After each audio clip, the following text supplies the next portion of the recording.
मैं जो आपसे बार बार कहता हूं कि डोनाल्ड ट्रंप या ये कहा जाए ट्रंप 2.0 भारत के लिए हानिकारक है, तो इसकी एक वजह है। क्योंकि आए दिन डोनाल्ड ट्रंप ऐसे कदम उठा रहे हैं जो भारत के लिए हानिकारक हैं, जो भारत के लिए ठीक नहीं है। और अब तो वो भारत को धमकी दे रहे हैं, या कम से कम ब्रिक्स समूह को धमकी दे रहे हैं, अब शब्दों का इस्तेमाल कर रहे हैं। वो ब्रिक्स समूह जिसका हिस्सा भारत है।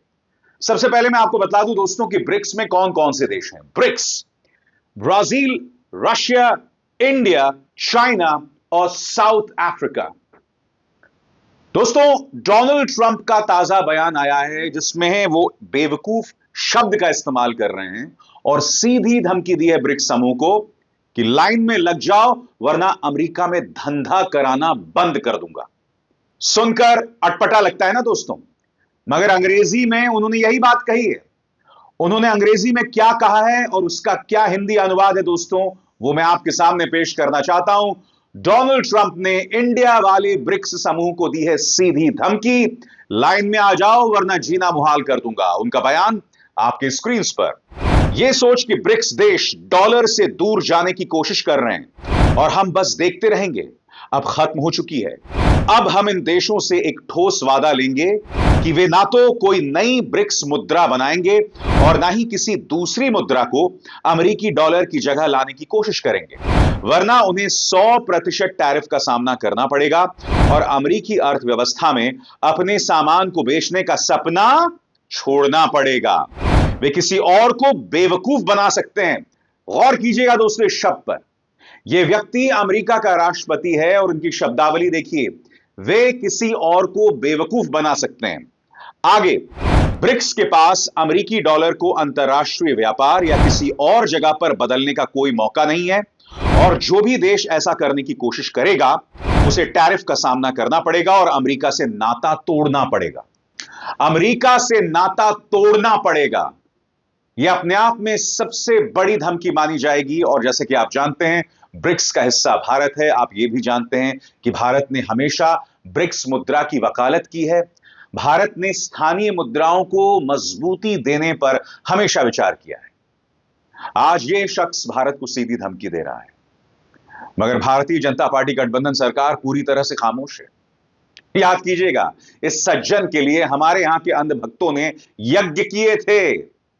बात वहां नहीं रुकती है। साल 2020 में माननीय प्रधानमंत्री नरेंद्र मोदी ने तो जाकर उनके लिए वोट मांगा था और इस शख्स ने प्रधानमंत्री नरेंद्र मोदी को अपने शपथ ग्रहण समारोह में बुलाया तक नहीं। खबर यह है कि ये चाइना जाएंगे जिसका हिस्सा ब्रिक्स भी है। खुलकर यह व्यक्ति धमकी दे रहा है।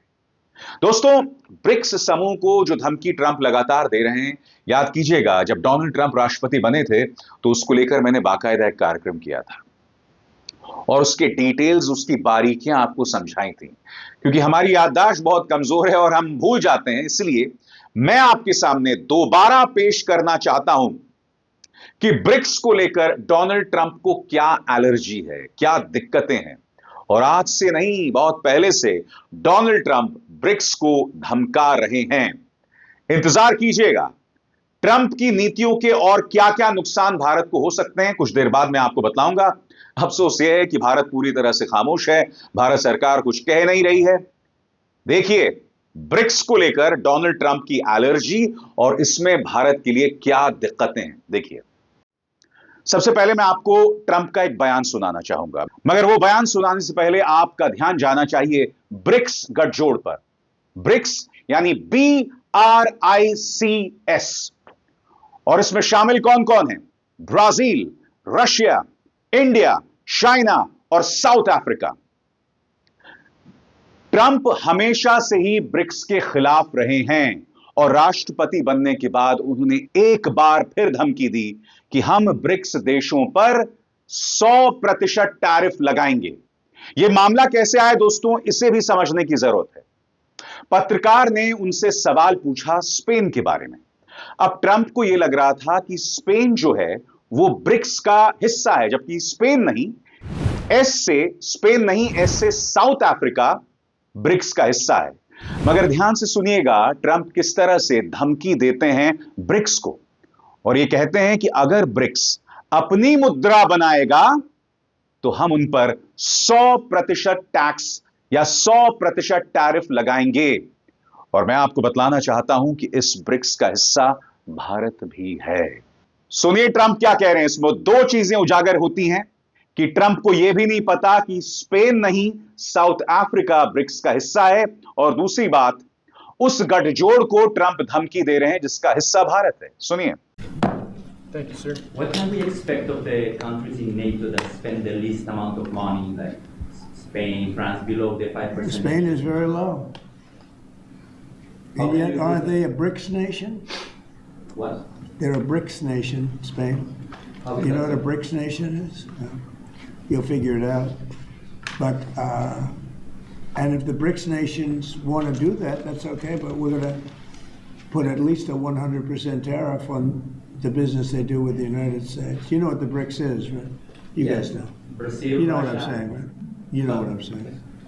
But Spain is not This in is the an BRICS. So This it's is- not even a threat.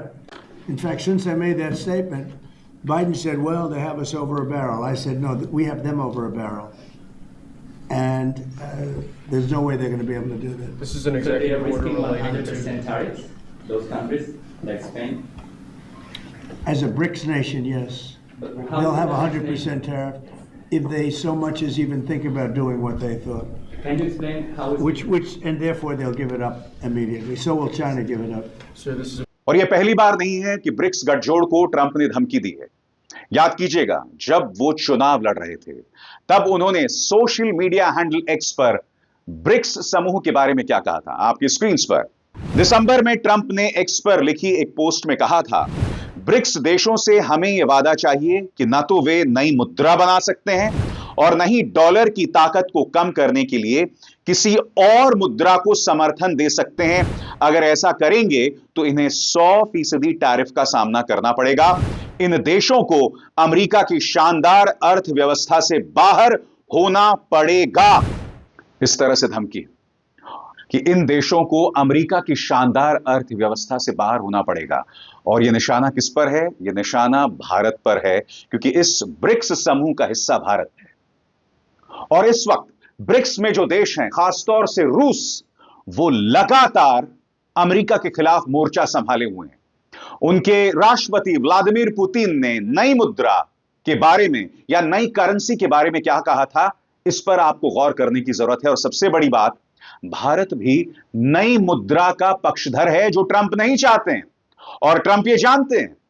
इसे समझने के लिए आपको इस रिसर्च, इस शोध पर गौर करना पड़ेगा जो मैं आपके सामने लेकर आया हूं। पिछले साल अक्टूबर में रूस के कजान में ब्रिक्स समिट हुआ था। इस समिट में रूस के राष्ट्रपति ने कहा था, डॉलर का इस्तेमाल एक हथियार के रूप में हो रहा है। हम वाकई ऐसा होता देख रहे हैं। मुझे लगता है जो भी ऐसा कर रहे हैं वे भारी गलती कर रहे हैं। यह धमकी किसी और की नहीं, व्लादिमीर पुतिन की थी, जिन्होंने डॉलर को एक हथियार बताया। अब याद कीजिए ट्रंप ने क्या कहा था कि जो लोग अपनी मुद्रा बनाएंगे हम उन्हें अमेरिकी अर्थव्यवस्था से बाहर कर देंगे, और इसी ब्रिक्स समूह का हिस्सा भारत है। सबसे बड़ी बात, लोकल करेंसी को लेकर भारत ने हमेशा ब्रिक्स की सोच का साथ दिया है, क्योंकि भारत ब्रिक्स का हिस्सा भी है। इसके लिए आपको इन पंक्तियों पर गौर करना पड़ेगा। भारत भी अंतर्राष्ट्रीय व्यापार में स्थानीय मुद्राओं को बढ़ावा देने की बात करता रहा है ताकि डॉलर से निर्भरता कम हो सके। रिजर्व बैंक ऑफ इंडिया ने रूस के साथ व्यापार में रुपए से भुगतान की अनुमति भी दे रखी है। प्रधानमंत्री नरेंद्र मोदी ने भी कहा है कि भारत ब्रिक्स देशों के साथ वित्तीय एकीकरण का समर्थन करता है। प्रधानमंत्री मोदी ने कहा था, स्थानीय मुद्रा में व्यापार से आर्थिक सहयोग को मजबूती मिलेगी। और सबसे बड़ी बात, भारत के विदेश मंत्री एस जयशंकर, वो अपने एक बयान में स्वीकार कर चुके हैं कि अमेरिका में जो डॉलर की स्थिति है उसके चलते अन्य देशों के साथ हमारे रिश्ते जो हैं वो पेचीदा और जटिल हो जाते हैं। इस बारे में विदेश मंत्री एस जयशंकर ने क्या कहा था, आपकी स्क्रीन पर। अक्टूबर 2024 में भारत के विदेश मंत्री एस जयशंकर ने कहा था, अमेरिकी नीतियों से अक्सर कुछ देशों के कारोबार जटिल या पेचीदा हो जाते हैं। एस जयशंकर ने कहा था कि भारत अपने कारोबारी हितों की बात कर रहा है और इसका मकसद डॉलर को टारगेट नहीं करना है। यानी कि जो पहला टकराव है भारत और अमेरिका के बीच, वो है ब्रिक्स सम्मेलन। तो देखा आपने, ब्रिक्स को लेकर यह एलर्जी, और अब डोनाल्ड ट्रंप अपने इस बयान में धमकी दे रहे हैं कि अगर तुम लाइन पर नहीं आए तो अमेरिका के साथ नाता तोड़ लेना। यह वो व्यक्ति है दोस्तों जो अपने मित्र देश कनाडा को धमकी देता है, ग्रीनलैंड पर कब्जा करने की धमकी देते हैं, ब्रिटेन में अराजकता मचाने की कोशिश इलॉन मस्क लगातार कर रहे हैं, और राष्ट्रपति बनने के बाद इनके जो तमाम कदम हैं उसका सिर्फ नुकसान भारत को हो रहा है। नंबर 1, विश्व स्वास्थ्य संगठन को अब अमेरिका ने फंड करना बंद कर दिया। आप जानते हैं WHO यानी विश्व स्वास्थ्य संगठन ने अपनी नीतियों के जरिए, अपनी कोशिशों के जरिए भारत के अंदर ट्यूबरकुलोसिस, एड्स, मलेरिया, इससे लड़ाई करने में भारत की बेतहाशा मदद की है। और अब अमेरिका ने जो अपने हाथ वापस खींच लिए हैं, पैसा देना बंद कर दिया है, जाहिर सी बात है इसका असर जो है WHO के जो तमाम प्रयास हैं उस पर पड़ने वाला है, और उसमें भारत एक बड़ा देश होने वाला है। इसके अलावा अवैध ढंग से रह रहे भारतीयों को, करीब 20,000 भारतीयों को वापस भेजा जा रहा है। जन्म सिद्ध नागरिकता, इसका सबसे बड़ा नुकसान भारत को हो रहा है।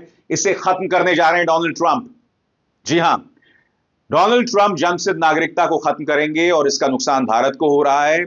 और मैं आपको बतलाना चाहूंगा कि अमेरिका के कई राज्यों में इस वक्त जो बच्चा केंद्र हैं, बच्चा जन्म केंद्र हैं, वहां भारतीय महिलाओं की लाइन लगी हुई है। जिनके बच्चे फरवरी या मार्च में पैदा होने वाले हैं, भारतीय महिलाएं वहां लाइन में लगी हैं कि भाई हमारा बच्चा भी पैदा करवा दो, क्योंकि आप जानते हैं ट्रंप की नीति जो है वो फरवरी में आने वाली है, शायद 20 फरवरी को आने वाली है। तो ये नीति आने वाली है फरवरी में, और उससे पहले ही भारतीय महिलाएं जो हैं वो अपने बच्चे को जन्म दिला रही हैं ताकि उनके जरिए ग्रीन कार्ड मिल जाए, उनके बच्चे को अमेरिकी नागरिकता, और फिर अमेरिका में रहने का उनका रास्ता साफ हो जाए। यहां दो चीजें सामने उभर कर आती हैं। पहली बात, भारत से भागने की जो डेस्परेशन है, यानी कि हर कीमत पर हमें भारत छोड़ के जो है अमेरिका में सेटल हो जाना है, जो पूरी तरह से एक्सपोज करती है भारतीय जनता पार्टी के उन तमाम नारों को कि अब हम विश्व गुरु बन गए हैं, अब हम 5 ट्रिलियन की इकॉनमी बनने जा रहे हैं। ये तमाम जो बातें की जाती हैं, लोग रिकॉर्ड स्तर पर भारत छोड़कर भाग रहे हैं, और पिछले कुछ सालों में इतनी बड़ी तादाद में भारतीय छोड़कर नहीं गए। वो जो अवैध भारतीय जिन्हें वापस भेजा जा रहा है ना, उनमें से अधिकतर प्रधानमंत्री नरेंद्र मोदी के गृह राज्य गुजरात के हैं। यानी गुजरात जिसे मॉडल के तौर पर पेश किया जाता है, वहां के लोग जो हैं वो इंडिया छोड़ के डंकी रास्ते से अमेरिका जा रहे हैं। क्या ये सवाल कोई उठाता है दोस्तों? बताइए। इतनी बड़ी खबर है, मैं आपको बतलाना चाहता हूं मीडिया क्या खबरें कर रहा है। यह है अडानी का न्यूज चैनल NDTV। जब अमेरिका में गूंजा जय श्री कृष्ण, FBI चीफ के लिए नॉमिनेट काश पटेल ने कुछ इस अंदाज में दिया अपना परिचय। FBI के लिए नॉमिनेटेड है काश पटेल, अब उन्होंने जय श्री कृष्ण का नारा लगा दिया। यह खबर है NDTV के लिए। मगर डोनाल्ड ट्रंप जो ब्रिक्स समूह को धमकी दे रहे हैं, जिसका हिस्सा भारत है, उस पर कोई मंत्रणाएं नहीं, कोई चर्चा नहीं, जिक्र तक नहीं। मुझे डोनाल्ड ट्रंप के सोशल मीडिया हैंडल पर जाना पड़ा और वहां से मुझे यह जानकारी मिली, तब यह जानकारी मैं आपके सामने लेकर आया हूं। बताइए दोस्तों, इस देश की मीडिया को उन मुद्दों की चर्चा करनी चाहिए या नहीं जिसका सीधा असर हमारे देश की तरक्की पर पड़ेगा? देश के गद्दार कौन है? अभिसार शर्मा, जो वो मुद्दे आपके सामने लेकर आता है जिसका सीधा नाता इस देश की तरक्की के साथ है, या वो मीडिया जो आपके सामने इस तरह की खबरें लाता है कि जो FBI के चीफ बनने वाले हैं वो जय श्री कृष्ण का नारा लगा रहे हैं? इस तरह की खबरों से रेटिंग्स मिल सकती हैं आपको, TRP मिल सकती है कि देखिए काश पटेल जय श्री कृष्ण का नारा लगा रहा है। मगर जय श्री कृष्ण का नारा वो अपने आप में मनमोहक है, मगर जो कदम उठाए जा रहे हैं उससे भारत को नुकसान है। डोनाल्ड ट्रंप आने के बाद क्या आपको इसकी बिल्कुल भी परवाह नहीं? आप इन मुद्दों को लेकर आंख मूंदे कैसे रह सकते हैं, मैं समझ नहीं पा रहा हूं दोस्तों, कैसे रह सकते हैं? और दिलचस्प बात यह है कि मैं जो मुद्दे उठाता हूं उसके लिए मुझे ही आप लोग सुनाते हैं। किस दुनिया में रहते हैं आप साहब? चलिए आज नहीं तो कल आंख जरूर खुलेगी। मैं तो बोलता रहूंगा। अभिसार शर्मा को दीजिए इजाजत। नमस्कार। स्वतंत्र और आजाद पत्रकारिता का समर्थन कीजिए, सच में मेरा साथी बनिए। बहुत आसान है दोस्तों, इस ज्वाइन बटन को दबाइए और आपके सामने आएंगे ये 3 विकल्प, इनमें से एक चुनिए और सच के इस सफर में मेरा साथी बनिए।